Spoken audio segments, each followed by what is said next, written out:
मोर प्रिय चाषी भाई माने मु अमर आपण मानकु मोर अमर फार्मिंग यूट्यूब चैनल रे स्वागत जनाऊँगी।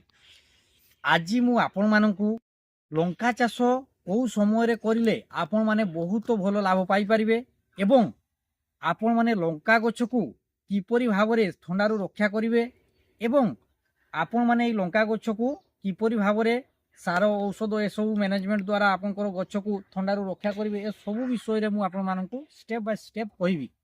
तेणुक मोर प्रिय चाषी भाई माने आपण माने एई भिडियोटी को प्रथम रु शेष पर्यंत निहाती भाबरे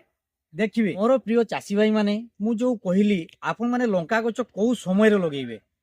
प्रथम जानिबा दरकार जे लंका गछ थरे लगाइले अति कम रे आपण माने 6 मास पर्यंत हार्वेस्टिंग करी पारिबे। 5 रु 6 मास आपनकर गछ आराम से चली जिवो। ता पई जो पद्धति रे मु ट्रीटमेंट करछि से सब आपण माने देखुथिबे जहा फल रे आपनकर गछ को निहाती भाबरे आपनकर लंबा समय पर्यंत हार्वेस्टिंग नै पारिबे एवं आपण माने एई लंका गछ को 6 मास लगाई 6 मास पर्यंत हार्वेस्टिंग नेबे। तेणुक आपण माने वर्ष रे 2 थर लंका गछ लगाइबा पई सबटु उपयुक्त समय जहा फल रे जो समय सही समय आपण माने जदि लंका गछ लगाइबे आपनकर लंका निहाती भाबरे 100 टंका ऊपर मार्केट रे मपाणी जीवो। तो सही समय होउची कोडा ना आपनकर जो मु कोन कहली ना नवेम्बर आ डिसेम्बर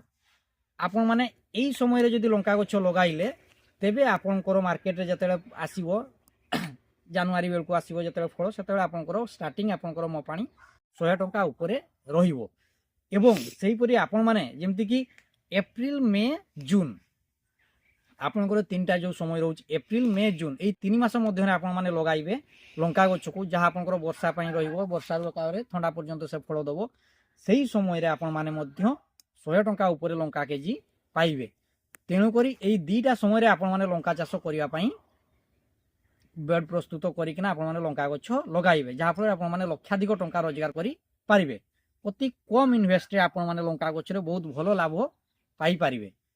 एवं एतो गला आपण माने को समय रे लंका गछ को लगाइबे ता परे आपण माने वर्तमान कोन कहली ना मु वर्तमान तो ठंडा समय चलीछि तो ठंडा समय रे आपण माने देखंतु मो बाडीटा किपरि देखा जाउछि हैला गोटे गछ रे भी आपनकर एतो मात्र हे गलानी केते नवेम्बर 8 रे गछ लगाइथिली आज हेलानी डिसेम्बर 12 तो 30-32 दिन होती मोर गछ गुड़िक किपरि हो गलानी ऑलरेडी फूल कषि भी आसीगला फूल कषि भी आसी जाइए गछरे या देखि पारते कषि भी आसीगला या देख कषि आसी जाइए। तो आजिकल कौन होची ना बहुत झावड़ा रोग रे गछ गुड़िक मरी जाउछि। तेणु करी मोर प्रिय चाषी भाई माने मु आपण मानकु जो कहली जे कॉपर ऑक्सी क्लोराइड मोर जेकोसी वीडियो रे कहूची जोटारे बेस्ट रिजल्ट जोठी दउछि मु ताहा आपण मानकु कहूची जे कॉपर ऑक्सी क्लोराइड वेल्डामाइसिन ए दीटा को आपण माने लंका गछरे 4-5 दिन लगाइबार परे ही आपण माने स्प्रे सहित ड्रेंचिंग करिवे जहा फल रे आपनकर गछ देखिबे जे झावड़ा रोग आसीबो नाही। पई आपण माने एडमायर हो जंप हो एकतारा हो ए सब आपण माने गछरे थ्रिप्स जेमति न आसीबो ता पई आपण माने स्प्रे कंटिन्यू करिवे जहा फल रे आपण माने देखिबे प्रथम 20 रु 25 दिन जो गछ रहिबो सेतिरे आपण मानकर गछ पूरा एकदम बहुत भलो क्वालिटी रो रहिबो एवं आपनकर गछरे झावड़ा रोग आसब ना। देखो तुम बाड़ी रे गोटे गछ झावड़ा रोग आसी ना एवं गोटे गछ देखे दियो भाई टिके गोटे गछरे भी यदि आपण माने देखिबे गोटे भी गछरे आपण मानकर पत्र मोड़ा रोग आसी ना। देखो जेकोसी गछ को देखिबे गछर ग्रोथ देखो किपरि होइछि 30 दिन रे ऑलरेडी फ्रूटिंग स्टेज आसी गलानी। तो एपटे भी देखंतु होई एपटे भी गछ केमति होइछि हला आसी गला आपनकर जेते बेले गछ 25 दिन पाखापाखि हो गलानी गछ ग्रोथ एमती टिके बड़ हो से आपण मैंने कौन करेंगे ना देखो जिते से आपंकर पत्र मोड़ा थ्रिप्स निहाती भाव में गचरे गोटे दुटा एटी सेठी गचरे देखा भी दे पारती से आपण मैंने कौन करेंगे ना थ्रिप्स आपण मैंने जो जहाँ द्वारा आपण कंट्रोल कर पारि देखु ये आसीगला डायनोस्विस जोटा हूँ डायनोटिफुरान 15% प्लस पाइमेट्रोजाइन 45% WG इनसेक्टिसाइड एटा गोटे ता सहित आपनकर मु जो आगु भी कही टोल्फेन पायराइड 15% इसी यही दुटा को आपण माने जेतेले स्प्रे करिवे भलो भाव आउतरे देखि दियंतु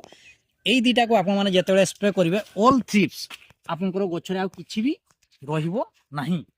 ऑल थ्रिप्स आपनकर कंट्रोल हेइ जिवो जहा फल रे आपण माने जानिथिबे गोटे गछरे पत्र मोड़ा केतेबेले आसुची ना थ्रिप्स द्वारा थ्रिप्स जेतेबेले आपनकर गछर पत्र रे तोळपटे से माने लागि जाउथबे एमती तोळपटे जेतेबेले आपण देखिबे गछर तोळपटे एमती से माने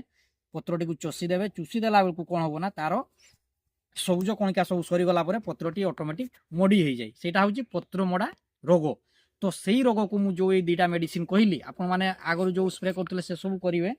ता सहित मुझे जो दुईटा मेडिसिन कहली यही दुईटा इनसेक्टिसाइड को आपण मैंने स्प्रे करेंगे जहाँकि ऑल थ्रिप्स आपंकर काम कर आपंकर गछ मो परिका सतेज रछरे पत्र मोड़ा रोग टोटाली आसब ना यही औषध को आपण मैंने प्रत्येक 10 ରୁ 12 दिन अति बेसी आपंकर 8 ରୁ 10 दिन भितर थोड़े स्प्रे करेंगे जहाँफल गछरे पत्र मोड़ा रोग आसब ना ये गला आपंकर वर्तमान पर्यंत जो सब गछरे रोग आसूला से सब विषय में आपको कहली यही सब आपण मैंने करेंगे जदि लंका गछ आपंकर वर्तमान मु 30 दिन पर्यंत जो सब द्वारा ये गछ को मुझे रक्षा करें से सब आपको कहूँ आपण मैंने 30 दिन यहीपरिका जत्न कले आपंकर गछ यहीपरि रही आपंकर कौन आसूचे ना खाद्य मैनेजमेंट आपन को मु कौन कही आपण मैंने जदि विदाउट मल्चिंग एवं ड्रिप छाड़ी भी आपण मैंने जदि चाष करुए तेज आपन को कौन करिया पड़ो ना निहाती भाव आपको गछ को बर्तमान ठंडा समय खाद्य कंटिन्यू देवाक पड़ो आप 2 ରୁ 3 दिन अंतर निहाती भाव गछ को न्यूट्रिएंट आपन जदि मल्चिंग ड्रिप नहीं तेज स्प्रे करूँ जेकोसी एवं से सब खाद्य से कंटिन्यू दिंतु गछ मूल ड्रेंचिंग करूँ आपंकर से सब देना गछ को सतेज निहाती रखिए जहाँफल से गछ अपटेक कर खाद्य को तापर जाए गछ एमती रही तो एथिपाई आपन जदि न्यू टेक्निक रे चाष करुवे मो परिका तेबे आपण माने निहाती भाव में मु जो कही एनपीके 19-19 एवं एनपीके जोड़ा आपंकर लो कस्ट आसूची कहीं आम तो चाषी आज्ञा जिते आम लो कस्ट चाष कर भल